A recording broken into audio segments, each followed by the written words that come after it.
بسم اللہ الرحمن الرحیم۔ شروع اللہ کے نام سے جو رحمان و رحیم ہے۔ یسبح للہ ما فی السماوات وما فی الارض له الملک وله الحمد وهو على كل شیء قدیر۔ اللہ کی تسبیح کر رہی ہے ہر وہ چیز جو آسمانوں میں ہے اور ہر وہ چیز جو زمین میں ہے، اسی کی بادشاہی ہے اور اسی کے لیے تعریف ہے، اور وہ ہر چیز پر قادر ہے جو زمین میں ہے۔ تشریح کے لیے ملاحظہ ہو تفہیم القرآن جلد پنجم تفسیر سورہ الحدید۔ بات کے مضمون پر غور کرنے سے یہ بات خود سمجھ میں آ جاتی ہے کہ کلام کا آغاز اس فقرے سے کیوں کیا گیا ہے۔ آگے کائنات اور انسان کی جو حقیقت بیان کی گئی ہے وہ یہ ہے کہ اللہ ہی اس کا خالق، مالک اور فرمانروا ہے، اور اس نے یہ کائنات بے مقصد اور بے حکمت نہیں بنائی ہے، اور انسان یہاں غیر ذمہ دار بنا کر نہیں چھوڑ دیا گیا ہے کہ جو کچھ چاہے کرتا پھرے، کوئی اس سے باز پرس کرنے والا نہ ہو، اور اس کائنات کا فرمانروا کوئی شہ بے خبر نہیں ہے کہ اس کی سلطنت میں جو کچھ ہو رہا ہو اس کا کوئی علم اسے نہ ہو۔ اس مضمون کی بہترین تمہید وہی ہو سکتی تھی جو اس مختصر سے فقرے میں ارشاد ہوئی ہے۔ موقع و محل کے لحاظ سے اس تمہید کا مطلب یہ ہے کہ زمین سے لے کر آسمانوں کی انتہائی وسعتوں تک جدھر بھی تم نگاہ ڈالو گے، اگر تم عقل کے اندھے نہیں ہو تو تمہیں صاف محسوس ہوگا کہ ایک ذرے سے لے کر عظیم ترین کہکشانوں تک ہر چیز نہ صرف خدا کے وجود پر گواہ ہے، بلکہ اس بات کی گواہی بھی دے رہی ہے کہ اس کا خدا ہر عیب اور نقص اور کمزوری اور غلطی سے پاک ہے۔ اس کی ذات و صفات اور اس کے افعال و احکام میں کسی عیب و خطا یا کسی کمزوری اور نقص کا ادنا سے ادنا درجے میں بھی کوئی احتمال ہوتا تو یہ کمال درجہ حکیمانہ نظام وجود ہی میں نہ آ سکتا تھا، کجا کہ ازل سے ابد تک ایسے اٹل طریقے سے چل سکتا۔ اسی کی بادشاہی ہے، یعنی یہ پوری کائنات تنہا اسی کی سلطنت ہے۔ وہ صرف اس دنیا کو بنا کر اور ایک دفعہ حرکت دے کر نہیں رہ گیا ہے، بلکہ وہی عملاً اس پر ہر آن حکومت کر رہا ہے۔ اس حکومت و فرمانروائی میں کسی دوسرے کا قطعاً کوئی دخل یا حصہ نہیں ہے۔ دوسروں کو اگر عارضی طور پر اور محدود پیمانے پر اس کائنات میں کسی جگہ تصرف یا ملکیت یا حکمرانی کے اختیارات حاصل ہیں تو وہ ان کے ذاتی اختیارات نہیں ہیں جو انہیں اپنے زور پر حاصل ہوئے ہوں، بلکہ وہ اللہ تعالیٰ کے دیے ہوئے ہیں۔ جب تک اللہ چاہے وہ انہیں حاصل رہتے ہیں، اور جب چاہے وہ انہیں سلب کر سکتا ہے۔ اسی کے لیے تعریف ہے۔ بالفاظ دیگر وہی اکیلا تعریف کا مستحق ہے۔ دوسری جس ہستی میں بھی کوئی قابل تعریف خوبی پائی جاتی ہے وہ اسی کی عطا کی ہوئی ہے، اور اگر حمد کو شکر کے معنی میں لیا جائے تو شکر کا بھی اصل مستحق وہی ہے، کیونکہ ساری نعمتیں اسی کی پیدا کی ہوئی ہیں، اور ساری مخلوقات کا حقیقی محسن اس کے سوا کوئی نہیں ہے۔ دوسری کسی ہستی کے کسی احسان کا ہم شکریہ ادا کرتے ہیں تو اس بنا پر کرتے ہیں کہ اللہ نے اپنی نعمت اس کے ہاتھوں ہم تک پہنچائی، ورنہ وہ خود نہ اس نعمت کا خالق ہے، نہ اللہ کی توفیق کے بغیر وہ اس نعمت کو ہم تک پہنچا سکتا تھا۔ وہ ہر چیز پر قادر ہے، یعنی وہ قادر مطلق ہے، جو کچھ کرنا چاہے کر سکتا ہے، کوئی طاقت اس کی قدرت کو محدود کرنے والی نہیں ہے۔ هو الذي خلقكم فمنكم كافر ومنكم مؤمن واللہ بما تعملون بصیر۔ وہی ہے جس نے تم کو پیدا کیا، پھر تم میں سے کوئی کافر ہے اور کوئی مومن، اور اللہ وہ سب کچھ دیکھ رہا ہے جو تم کرتے ہو۔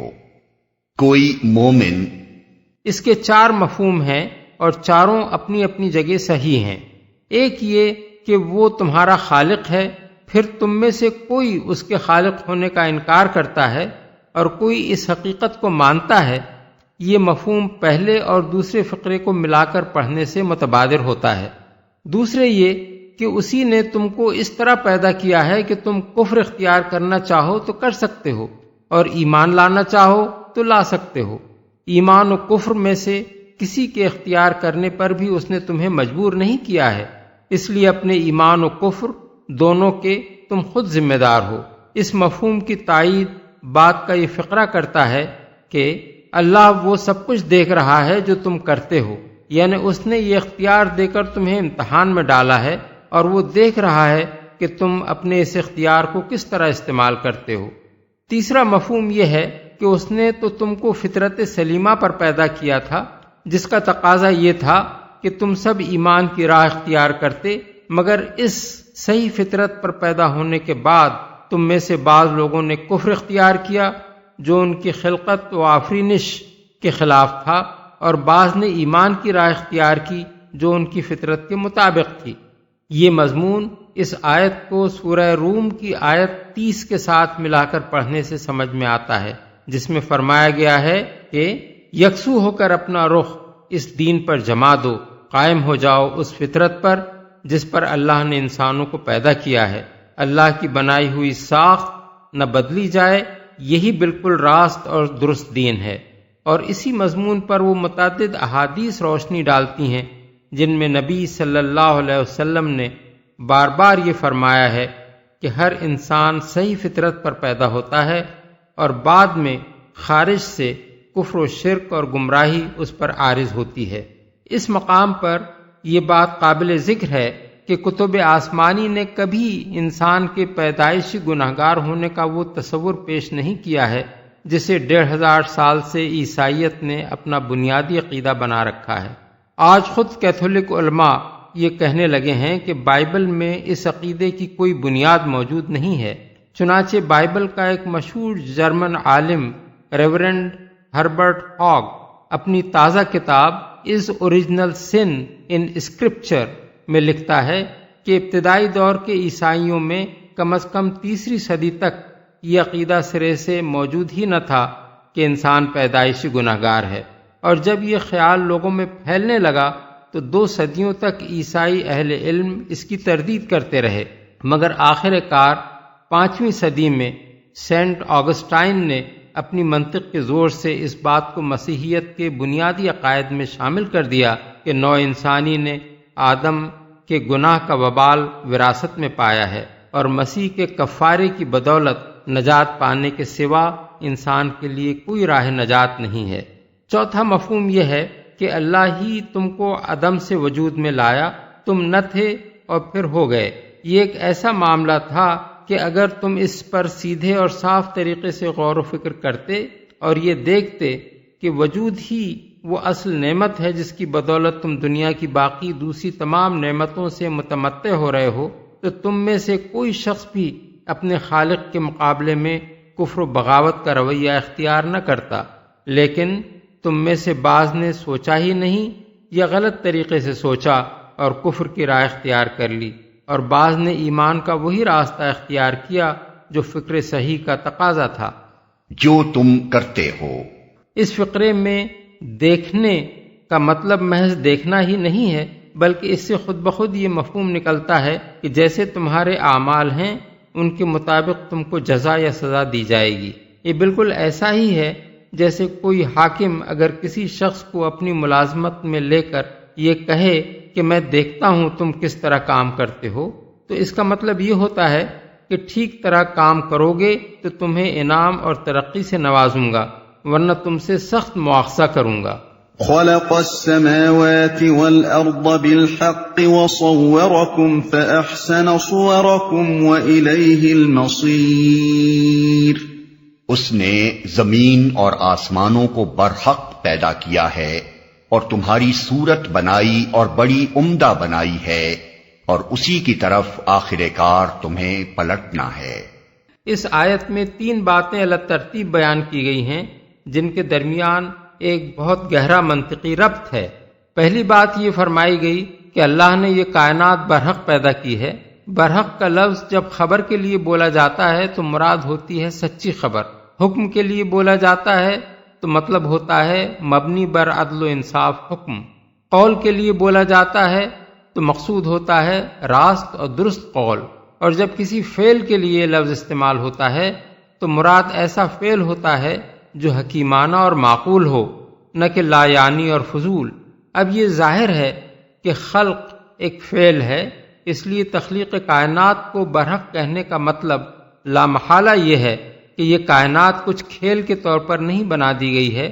بلکہ یہ ایک خالق حکیم کا نہایت سنجیدہ کام ہے۔ اس کی ہر چیز اپنے پیچھے ایک معقول مقصد رکھتی ہے، اور یہ مقصدیت اس میں اتنی نمایاں ہے کہ اگر کوئی صاحب عقل انسان کسی چیز کی نوعیت کو اچھی طرح سمجھ لے تو یہ جان لینا اس کے لیے مشکل نہیں ہوتا کہ ایسی ایک چیز کے پیدا کرنے کا معقول اور مبنی بر حکمت مقصد کیا ہو سکتا ہے۔ دنیا میں انسان کی ساری سائنٹیفک ترقی اس بات کی شہادت دے رہی ہے کہ جس چیز کی نوعیت کو بھی انسان نے غور و فکر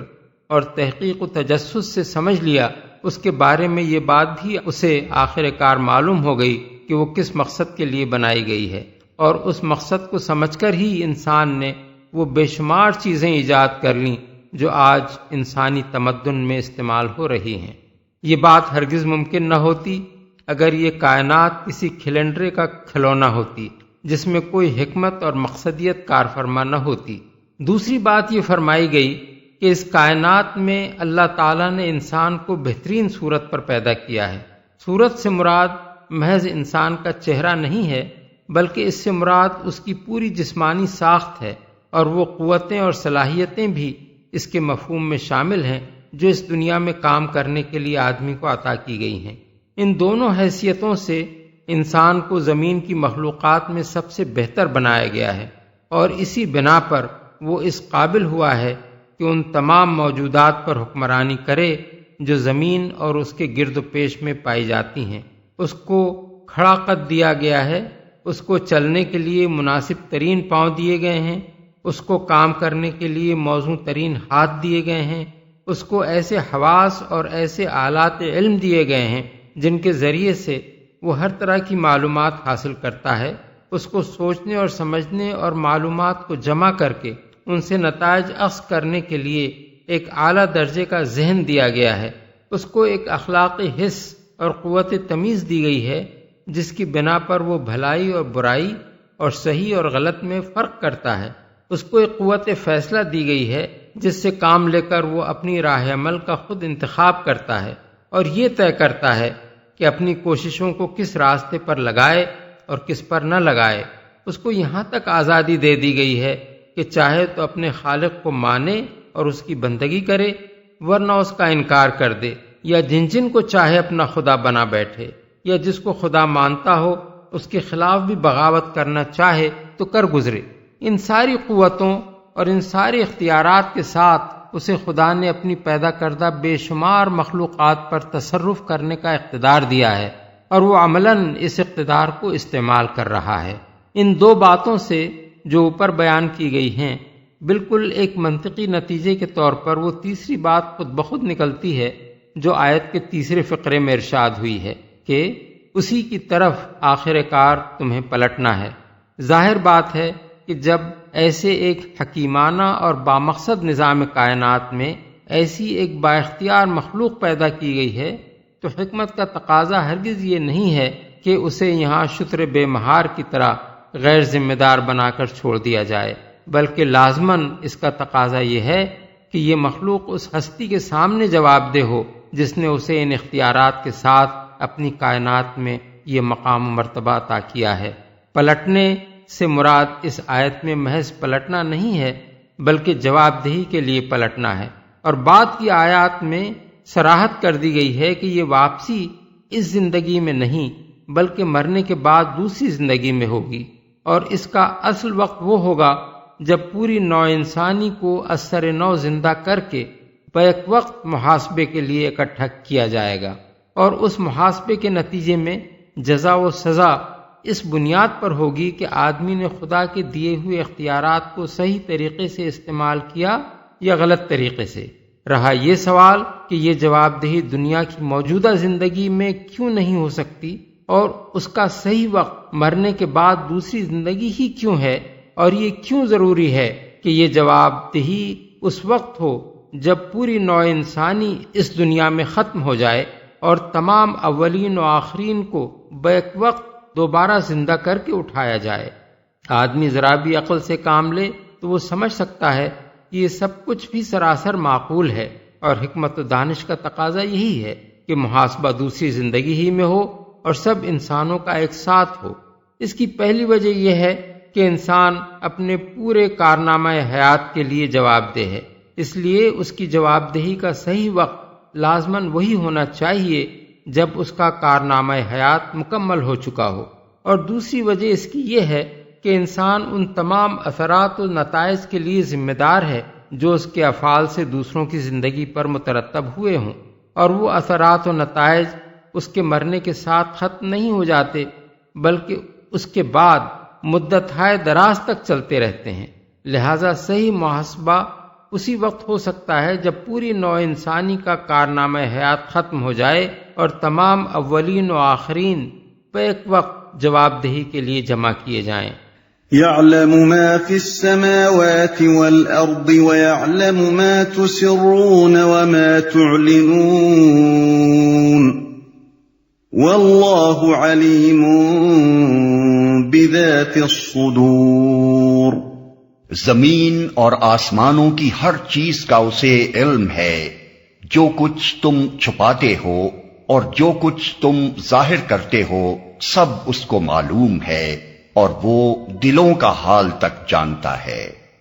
اور جو کچھ تم ظاہر کرتے ہو۔ دوسرا ترجمہ یہ بھی ہو سکتا ہے کہ جو کچھ تم چھپ کر کرتے ہو اور جو کچھ تم علانیہ کرتے ہو، اور وہ دلوں کا حال تک جانتا ہے۔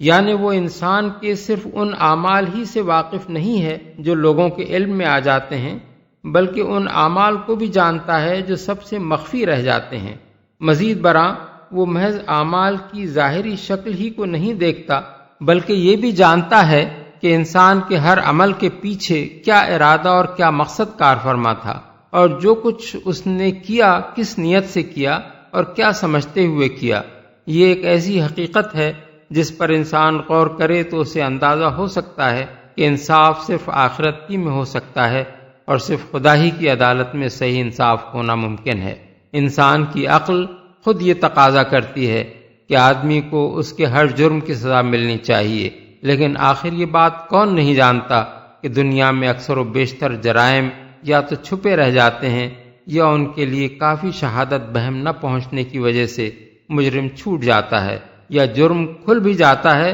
تو مجرم اتنا بااثر اور طاقتور ہوتا ہے کہ اسے سزا نہیں دی جا سکتی۔ پھر انسان کی عقل یہ بھی چاہتی ہے کہ آدمی کو محض اس بنا پر سزا نہیں ملنی چاہیے کہ اس کے فعل کی صورت ایک مجرمانہ فعل کسی ہے، بلکہ یہ تحقیق ہونا چاہیے کہ جو فعل اس نے کیا ہے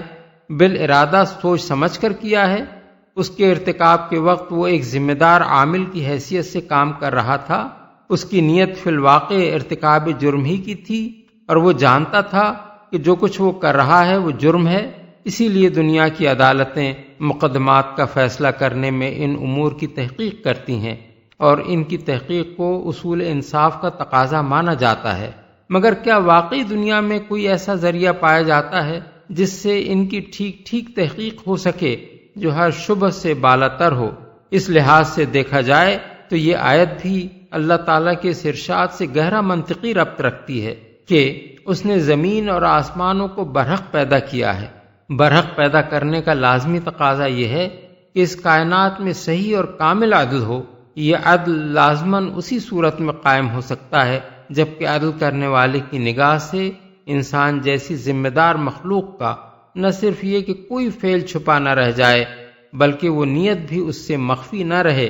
جس کے ساتھ کسی شخص نے کوئی فعل کیا ہو۔ اور ظاہر ہے کہ خالق کائنات کے سوا کوئی دوسری ہستی ایسی نہیں ہو سکتی جو اس طرح کا عدل کر سکے۔ اب اگر کوئی شخص اللہ اور آخرت کا انکار کرتا ہے تو وہ گویا یہ دعویٰ کرتا ہے کہ ہم ایک ایسی کائنات میں رہتے ہیں جو فی الحقیقت انصاف سے خالی ہے، بلکہ جس میں سرے سے انصاف کا کوئی امکان ہی نہیں ہے۔ اس احمقانہ تخیل پر جس شخص کی عقل اور جس کا قلب و ضمیر مطمئن ہو وہ بڑا ہی بے شرم ہے اگر وہ اپنے آپ کو ترقی پسند یا اقلیت پسند سمجھتا ہو۔ اور ان لوگوں کو تاریخ خیال یا رجت پسند سمجھے جو کائنات کے اس انتہائی معقول یعنی ریشنل تصور کو قبول کرتے ہیں جسے قرآن پیش کر رہا ہے۔ أَلَمْ يَأْتِكُمْ نَبَأُ الَّذِينَ كَفَرُوا مِن قَبْلُ فَذَاقُوا وَبَالَ أَمْرِهِمْ وَلَهُمْ عَذَابٌ أَلِيمٌ۔ کیا تمہیں ان لوگوں کی کوئی خبر نہیں پہنچی جنہوں نے اس سے پہلے کفر کیا اور پھر اپنی شامت اعمال کا مزہ چکھ لیا، اور آگے ان کے لیے ایک دردناک عذاب ہے۔ یعنی دنیا میں انہوں نے شامت اعمال کا جو مزہ چکھا وہ ان کے جرائم کی نہ اصل سزا تھی نہ پوری سزا۔ اصلی اور پوری سزا تو ابھی آخرت میں ان کو بھگتنی ہے، لیکن دنیا میں جو عذاب ان پر آیا اس سے لوگ یہ سبق لے سکتے ہیں کہ جن قوموں نے بھی اپنے رب کے مقابلے میں کفر کا رویہ اختیار کیا وہ کس طرح بگڑتی چلی گئیں اور آخر کس انجام سے دوچار ہوئیں۔ ذلك بأنه كانت تأتيهم رسلهم بالبينات فقالوا أبشر يهدوننا فكفروا وتولوا واستغنى الله والله غني حميد۔ اس انجام کے مستحق وہ اس لیے ہوئے کہ ان کے پاس ان کے رسول کھلی کھلی دلیلیں اور نشانیاں لے کر آتے رہے، مگر انہوں نے کہا کیا انسان ہمیں ہدایت دیں گے؟ اس طرح انہوں نے ماننے سے انکار کر دیا اور منہ پھیر لیا۔ تب اللہ بھی ان سے بے پرواہ ہو گیا، اور اللہ تو ہے ہی بے نیاز اور اپنی ذات میں آپ محمود۔ نشانیاں لے کر آتے رہے۔ اصل میں لفظ بینات استعمال ہوا ہے جس کا مفہوم بہت وسیع ہے۔ بین عربی زبان میں ایسی چیز کو کہتے ہیں جو بالکل ظاہر اور واضح ہو۔ انبیاء علیہم السلام کے متعلق یہ فرمانا کہ وہ بینات لے کر آتے رہے یہ معنی رکھتا ہے کہ ایک تو وہ ایسی صریح علامات اور نشانیاں لے کر آتے تھے جو ان کے مامور من اللہ ہونے کی کھلی کھلی شہادت دیتی تھیں، دوسرے وہ جو بات بھی پیش کرتے تھے نہایت معقول اور روشن دلیلوں کے ساتھ پیش کرتے تھے، تیسرے ان کی تعلیم میں کوئی ابہام نہ تھا بلکہ وہ صاف صاف بتاتے تھے کہ حق کیا ہے اور باطل کیا، جائز کیا ہے اور ناجائز کیا، کس راہ پر انسان کو چلنا چاہیے اور کس راہ پر نہ چلنا چاہیے۔ کیا انسان ہمیں ہدایت دیں گے؟ یہ تھی ان کی تباہی کی اولین اور بنیادی وجہ۔ نوع انسانی کو دنیا میں صحیح راہ عمل اس کے بغیر معلوم نہیں ہو سکتی تھی کہ اس کا خالق اسے صحیح علم دے، اور خالق کی طرف سے علم دیے جانے کی عملی صورت اس کے سوا کچھ نہ ہو سکتی تھی کہ وہ انسانوں ہی میں سے بعض افراد کو علم عطا کر کے دوسروں تک اسے پہنچانے کی خدمت سپرد کرے۔ اس غرض کے لیے اس نے انبیاء کو بینات کے ساتھ بھیجا تاکہ لوگوں کے لیے ان کے برحق ہونے میں شک کرنے کی کوئی معقول وجہ نہ رہے، مگر انہوں نے سرے سے یہی بات ماننے سے انکار کر دیا کہ بشر خدا کا رسول ہو سکتا ہے۔ اس کے بعد ان کے لیے ہدایت پانے کی کوئی صورت باقی نہ رہی۔ اس معاملے میں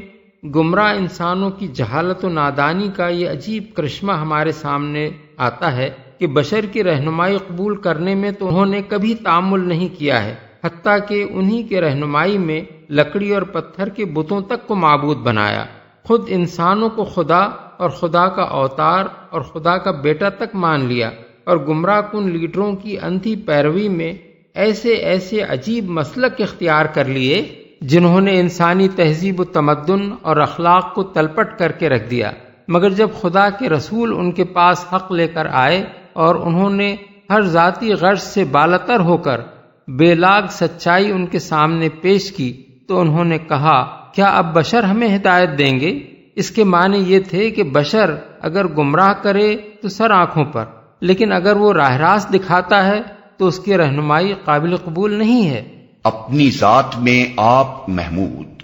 یعنی جب انہوں نے اللہ کی بھیجی ہوئی ہدایت سے استغنا برتا تو پھر اللہ کو بھی اس کی کچھ پرواہ نہ رہی کہ وہ کس گڑھے میں جا کر گرتے ہیں۔ اللہ کی کوئی غرض تو ان سے اٹکی ہوئی نہ تھی کہ وہ اسے خدا مانیں گے تو وہ خدا رہے گا، ورنہ خدائی کا تخت اس سے چھن جائے گا۔ وہ نہ ان کی عبادت کا محتاج تھا نہ ان کی حمد و ثنا کا، وہ تو ان کی اپنی بھلائی کے لیے انہیں راہ راست دکھانا چاہتا تھا، مگر جب وہ اس سے منہ پھیر گئے تو اللہ بھی ان سے بے پرواہ ہو گیا۔ پھر نہ ان کو ہدایت دی نہ ان کی حفاظت اپنے ذمے لی، نہ ان کو مہالک میں پڑنے سے بچایا اور نہ انہیں اپنے اوپر تباہی لانے سے روکا، کیونکہ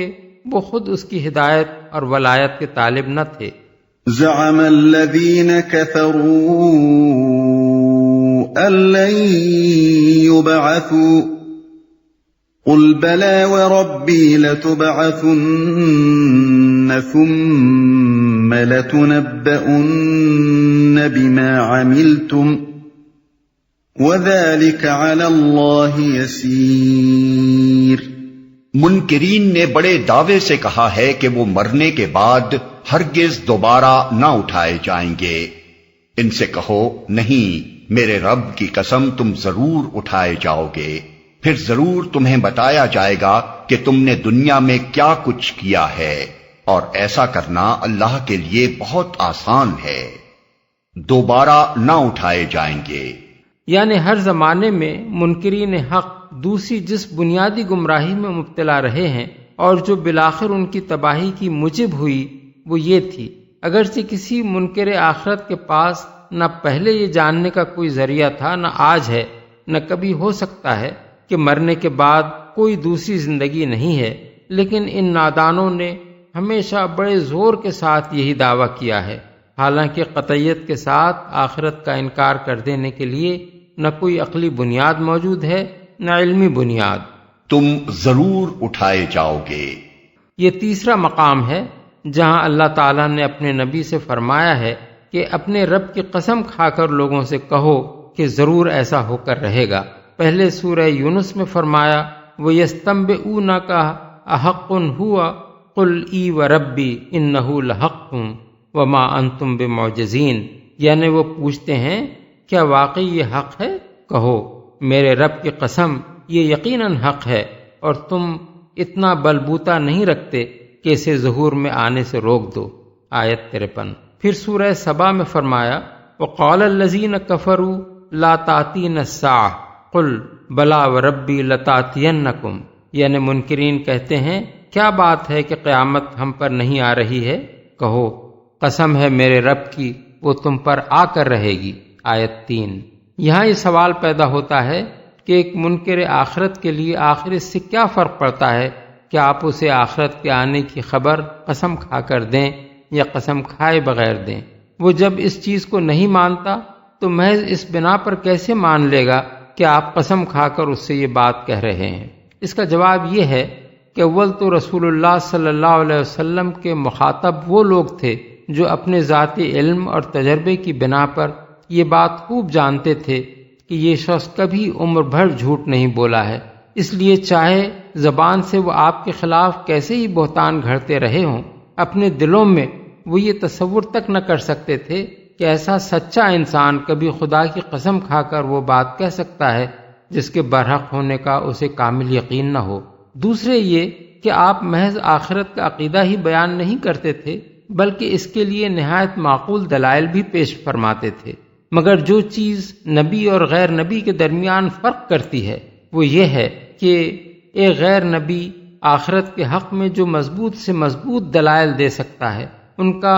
زیادہ سے زیادہ فائدہ بس یہی ہو سکتا ہے کہ آخرت کے نہ ہونے کی بنسبت اس کا ہونا معقول تر اور اغلب تسلیم کر لیا جائے۔ اس کے برعکس نبی کا مقام ایک فلسفی کے مقام سے بالا تر ہے۔ اس کی اصل حیثیت یہ نہیں ہے کہ عقلی استدلال سے وہ اس نتیجے پر پہنچا ہو کہ آخرت ہونی چاہیے، بلکہ اس کی اصل حیثیت یہ ہے کہ وہ اس بات کا علم رکھتا ہے کہ آخرت ہوگی اور یقین کے ساتھ کہتا ہے کہ وہ ضرور ہو کر رہے گی۔ اس لیے ایک نبی ہی قسم کھا کر یہ بات کہہ سکتا ہے، ایک فلسفی اس پر قسم نہیں کھا سکتا، اور آخرت پر ایمان ایک نبی کے بیان ہی سے پیدا ہو سکتا ہے۔ فلسفی کا استدلال اپنے اندر یہ قوت نہیں رکھتا کہ دوسرا شخص تو درکنار،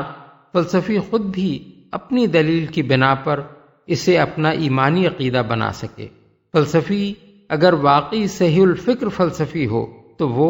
ہونا چاہیے سے آگے نہیں بڑھ سکتا ہے، اور یقیناً ہے کہنا صرف ایک نبی کا کام ہے۔ تم نے دنیا میں کیا کچھ کیا ہے؟ یہ وہ مقصد ہے جس کے لیے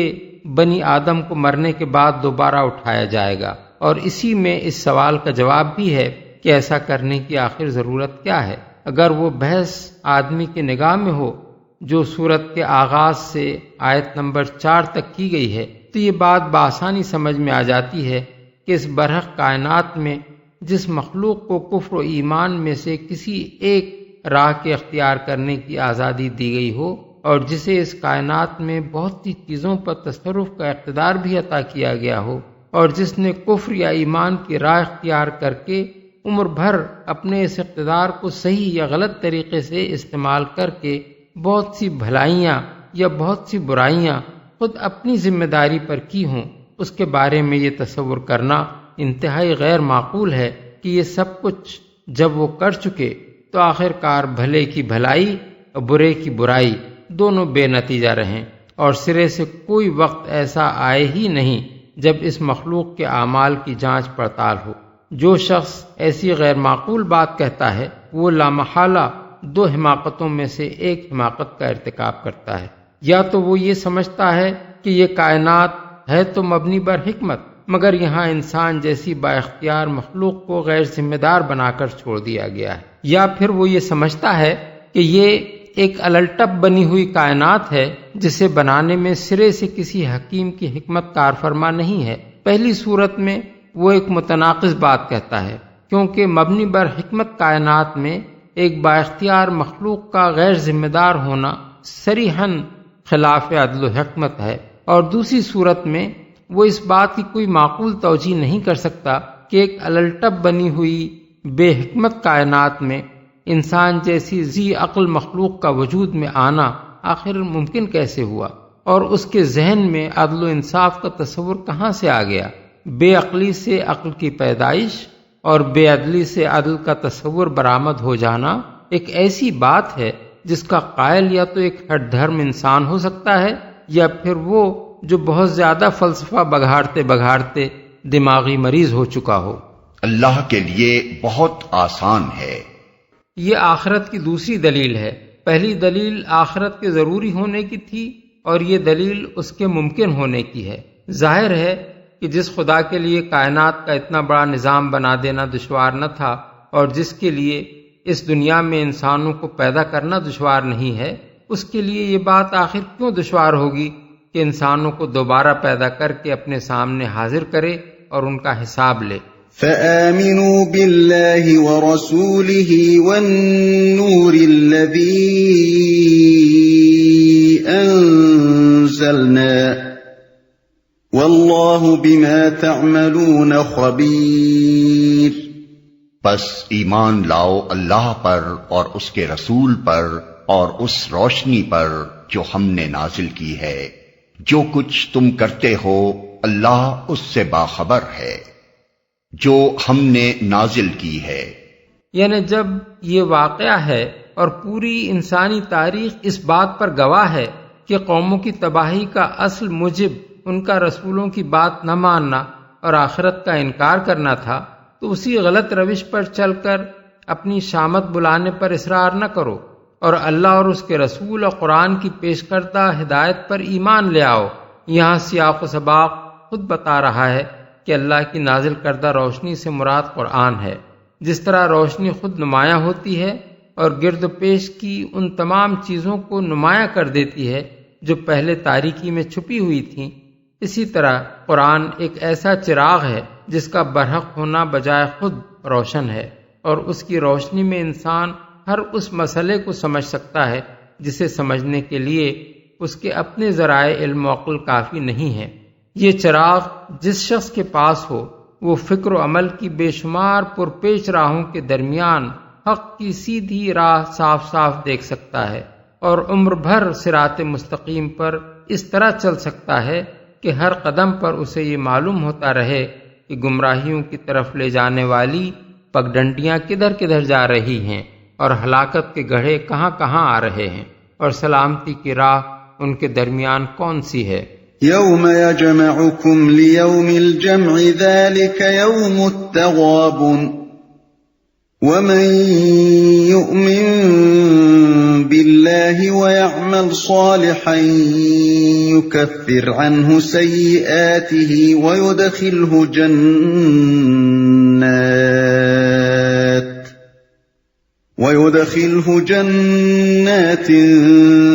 تجري من تحتها الأنهار خالدين فيها أبدا ذلك الفوز العظيم۔ اس کا پتہ تمہیں اس روز چل جائے گا جب اجتماع کے دن وہ تم سب کو اکٹھا کرے گا۔ وہ دن ہوگا ایک دوسرے کے مقابلے میں لوگوں کی ہار جیت کا۔ جو اللہ پر ایمان لایا ہے اور نیک عمل کرتا ہے، اللہ اس کے گناہ جھاڑ دے گا اور اسے ایسی جنتوں میں داخل کرے گا جن کے نیچے نہریں بہتی ہوں گی۔ یہ لوگ ہمیشہ ہمیشہ ان میں رہیں گے، یہی بڑی کامیابی ہے۔ تم سب کو اکٹھا کرے گا۔ اجتماع کے دن سے مراد ہے قیامت، اور سب کو اکٹھا کرنے سے مراد ہے تمام ان انسانوں کو بیک وقت زندہ کر کے جمع کرنا جو ابتدائے آفرینش سے قیامت تک دنیا میں پیدا ہوئے ہیں۔ یہ مضمون قرآن مجید میں جگہ جگہ کھول کر بیان کیا گیا ہے۔ مثلا سورہ ہود میں فرمایا ذالک یوم مجموع لہ الناس وذالک یوم مشہود، وہ ایک ایسا دن ہوگا جس میں سب انسان جمع ہوں گے اور پھر جو کچھ بھی اس روز ہوگا سب کی آنکھوں کے سامنے ہوگا، آیت 103۔ اور سورہ واقعہ میں فرمایا قل ان الاولین والآخرین لمجموعون الی میقات یوم معلوم، یعنی ان سے کہو کہ تمام پہلے گزرے ہوئے اور بعد میں آنے والے لوگ یقیناً ایک مقرر دن کے وقت جمع کیے جانے والے ہیں، آیت 50۔ لوگوں کی ہار جیت کا اصل میں لفظ یوم التغابن استعمال ہوا ہے، جس کے معنی میں اتنی وسعت ہے کہ اردو زبان تو کیا کسی دوسری زبان کے بھی ایک لفظ بلکہ ایک فقرے میں اس کا مفہوم ادا نہیں کیا جا سکتا۔ خود قرآن مجید میں بھی قیامت کے جتنے نام آئے ہیں ان میں غالباً سب سے زیادہ پرمعنی نام یہی ہے، اس لیے اس کا مفہوم سمجھنے کے لیے تھوڑی سی تشریح ناگزیر ہے۔ تغابن غبن سے ہے، جس کا تلفظ غبن بھی ہے اور غبن بھی۔ غبن زیادہ تر خرید و فروخت اور لین دین کے معاملے میں بولا جاتا ہے اور غبن رائے کے معاملے میں، لیکن کبھی کبھی اس کے برعکس بھی استعمال ہوتا ہے۔ لغت میں اس کے متعدد معنی بیان کیے ہیں۔ غبنو خبر الناقہ، یعنی ان لوگوں کو پتہ نہیں چلا کہ ان کی اونٹنی کہاں گئی۔ غبن فلانن فی البیع، یعنی اس نے فلاں شخص کو خرید و فروخت میں دھوکہ دیا۔ غبن فلانن، یعنی اس نے فلاں شخص کو گھاٹا دے دیا۔ غبنت من حقی عند فلان، یعنی فلاں شخص سے اپنا حق وصول کرنے میں مجھ سے بھول ہو گئی۔ غبین وہ شخص جس میں ذہانت کی کمی ہو اور جس کی رائے کمزور ہو۔ مغبون وہ شخص جو دھوکہ کھا جائے۔ الغبن الغفلت، النسیان، فوت الحظ،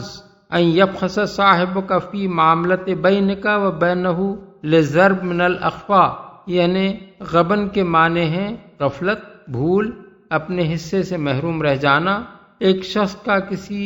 غیر محسوس طریقے سے کاروبار یا باہمی معاملے میں دوسرے کو نقصان دینا۔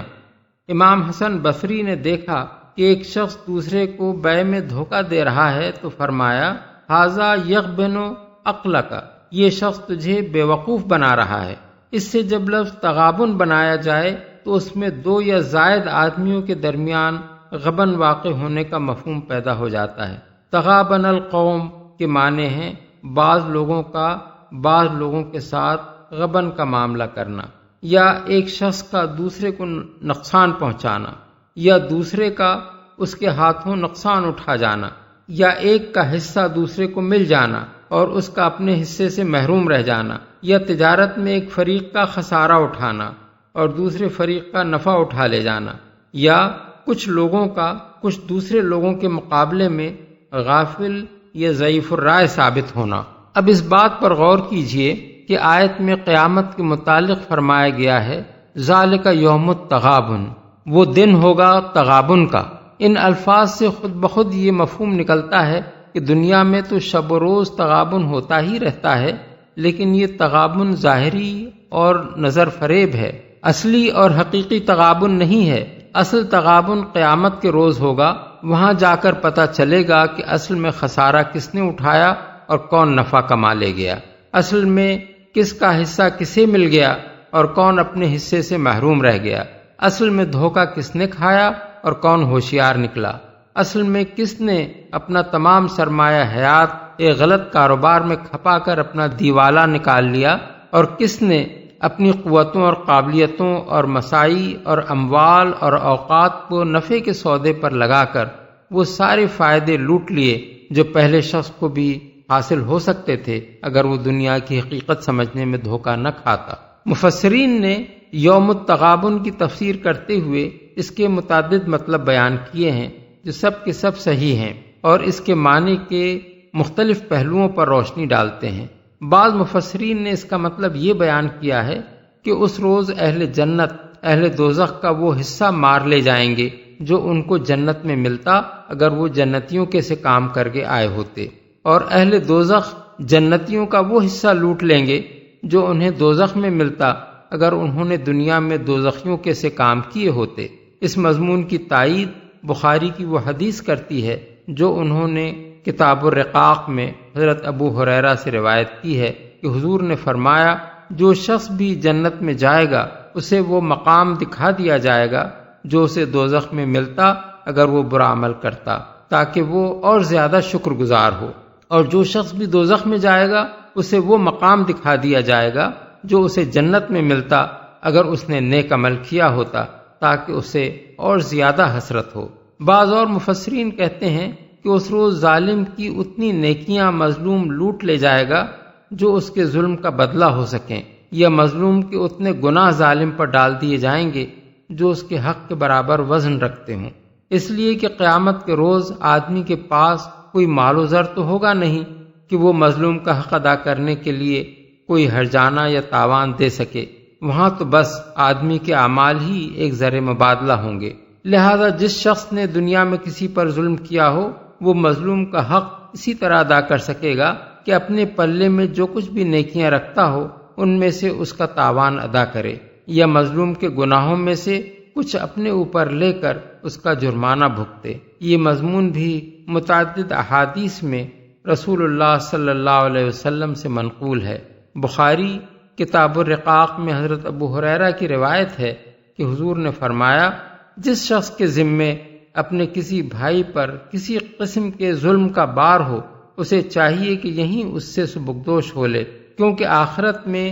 دینار و درہم تو ہوں گے ہی نہیں، وہاں اس کی نیکیوں میں سے کچھ لے کر مظلوم کو دلوائی جائیں گی، یا اگر اس کے پاس نیکیاں کافی نہ ہوں تو مظلوم کے کچھ گناہ اس پر ڈال دیے جائیں گے۔ اسی طرح مسند احمد میں حضرت جابر بن عبداللہ بن انیس کی روایت ہے کہ حضور نے فرمایا کوئی جنتی جنت میں اور کوئی دوزخی دوزخ میں اس وقت تک نہ جا سکے گا جب تک کہ اس ظلم کا بدلہ نہ چکا دیا جائے جو اس نے کسی پر کیا ہو، حتیٰ کہ ایک تھپڑ کا بدلہ بھی دینا ہوگا۔ ہم نے عرض کیا کہ یہ بدلہ کیسے دیا جائے گا جبکہ قیامت میں ہم ننگے بچے ہوں گے؟ فرمایا اپنے اعمال کی نیکیوں اور بدیوں سے بدلہ چکانا ہوگا۔ مسلم اور مسند احمد میں حضرت ابو ہریرہ کی روایت ہے کہ حضور نے ایک مرتبہ اپنی مجلس میں لوگوں سے پوچھا جانتے ہو مفلس کون ہوتا ہے؟ لوگوں نے عرض کیا ہم میں سے مفلس وہ ہوتا ہے جس کے پاس مال متاع کچھ نہ ہو۔ فرمایا میری امت میں مفلس وہ ہے جو قیامت کے روز نماز اور روزہ اور زکوٰۃ ادا کر کے حاضر ہوا ہو مگر اس حال میں آیا ہو کہ کسی کو اس نے گالی دی تھی اور کسی پر بہتان لگایا تھا اور کسی کا مال مار کھایا تھا اور کسی کا خون بہایا تھا اور کسی کو مارا پیٹا تھا، پھر ان سب مظلوموں میں سے ہر ایک پر اس کی نیکیاں لے لے کر بانٹ دی گئیں، اور جب نیکیوں میں سے کچھ نہ بچا جس سے ان کا بدلہ چکایا جا سکے تو ان میں سے ہر ایک کے کچھ کچھ گناہ لے کر اس پر ڈال دیے گئے، اور وہ شخص دوزخ میں پھینک دیا گیا۔ ایک اور حدیث میں جسے مسلم اور ابو داؤد نے حضرت بریدہ سے نقل کیا ہے، حضور نے فرمایا، کسی مجاہد کے پیچھے اگر کسی شخص نے اس کی بیوی اور اس کے گھر والوں کے معاملے میں خیانت کی تو قیامت کے روز وہ اس مجاہد کے سامنے کھڑا کر دیا جائے گا اور اس کو کہا جائے گا کہ اس کی نیکیوں میں سے جو کچھ تو چاہے لے لے۔ پھر حضور نے ہماری طرف متوجہ ہو کر فرمایا، پھر تمہارا کیا خیال ہے، یعنی تم کیا اندازہ کرتے ہو کہ وہ اس کے پاس کیا کچھ چھوڑ دے گا؟ بعض اور مفسرین نے کہا ہے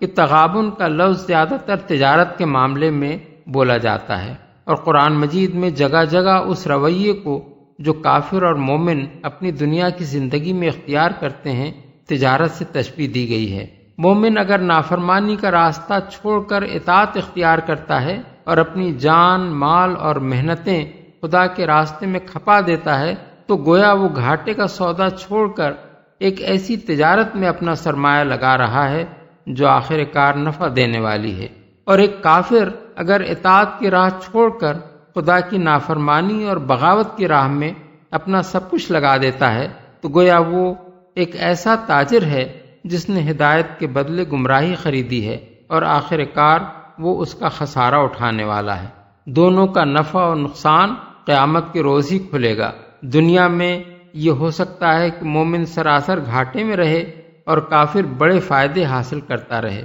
مگر آخرت میں جا کر معلوم ہو جائے گا کہ اصل میں نفع کا سودا کس نے کیا ہے اور نقصان کا سودا کس نے۔ یہ مضمون قرآن مجید میں بکثرت مقامات پر بیان ہوا ہے۔ مثال کے طور پر آیات ذیل ملاحظہ ہوں۔ سورہ البقرہ آیات 16، 175، 207، سورہ آل عمران آیات 77، 177، سورہ النساء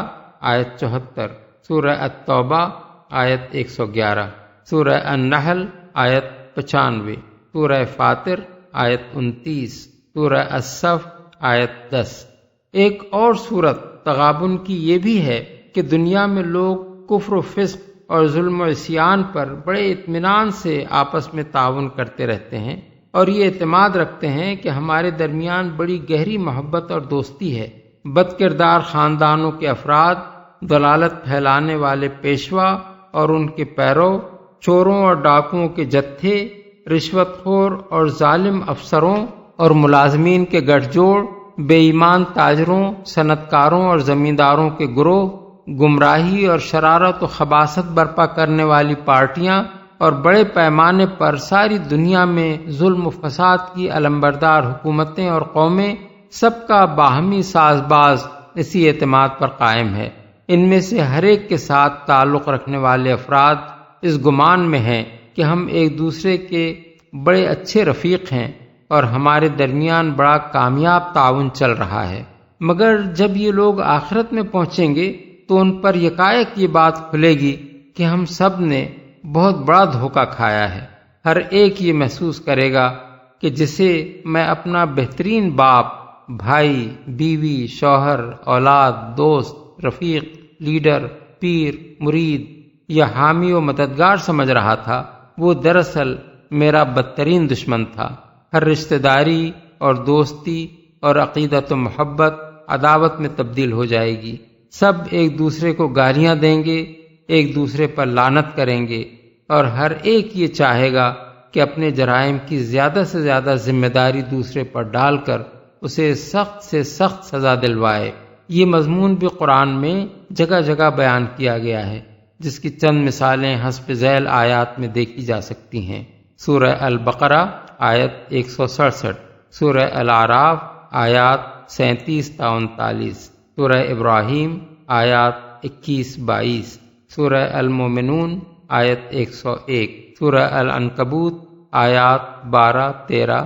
25، سورہ لقمان آیت 33، سورہ الاحزاب آیات 67، 68، سورہ سبا آیات 31 تا 33، سورہ فاطر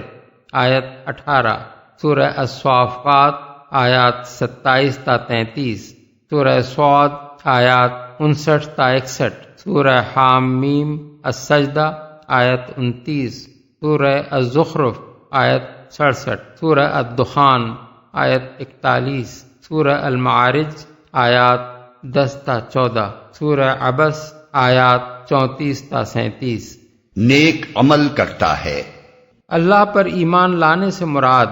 محض یہ مان لینا نہیں ہے کہ اللہ موجود ہے، بلکہ اس طریقے سے ایمان لانا مراد ہے جس طرح اللہ نے خود اپنے رسول اور اپنی کتاب کے ذریعے سے بتایا ہے۔ اس ایمان میں ایمان بالرسالت اور ایمان بالکتاب آپ سے آپ شامل ہے۔ اسی طرح نیک عمل سے مراد بھی ہر وہ عمل نہیں ہے جسے آدمی نے خود نیکی سمجھ کر یا انسانوں کے کسی خود ساختہ معیار اخلاق کی پیروی کرتے ہوئے اختیار کر لیا ہو، بلکہ اس سے مراد وہ عمل صالح ہے جو خدا کے بھیجے ہوئے قانون کے مطابق ہو۔ لہذا کسی کو یہ غلط فہمی نہ ہونی چاہیے کہ رسول اور کتاب کے واسطے کے بغیر اللہ کو ماننے اور نیک عمل کرنے کے وہ نتائج ہیں جو آگے بیان ہو رہے ہیں۔ قرآن مجید کا جو شخص بھی سوچ سمجھ کر مطالعہ کرے گا اس سے یہ بات پوشیدہ نہ رہے گی کہ قرآن کی روح سے اس طرح کے کسی ایمان کا نام